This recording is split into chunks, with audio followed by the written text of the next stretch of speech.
Mr. Richmond and his sons Michael and Jonathan lived on a wealthy country estate with lots of farmland, livestock, and many employees.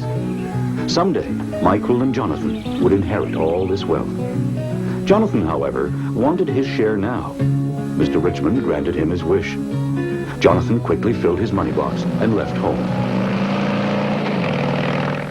He spent his money lavishly on the finest hotels, wild parties, and many new friends. Everything appeared great.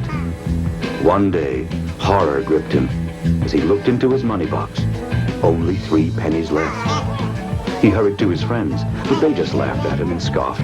"We don't need you here now that you're broke." The only job Jonathan could find was feeding pigs. He was so hungry he even ate the pigs' food.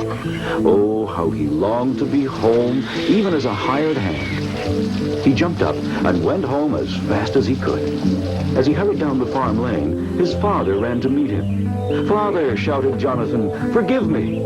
I've sinned against God and against you. I'm not worthy to be called your son. But please give me a job here." His father hugged and kissed him. He ordered a big celebration party and a fine wardrobe for Jonathan.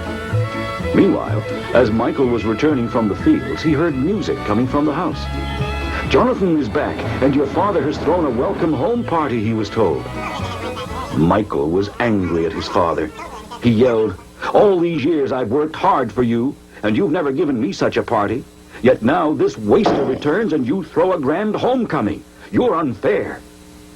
"Michael," explained his father, "everything I have is yours. But it's right to celebrate now. Jonathan is sorry for his mistakes, and I've forgiven him."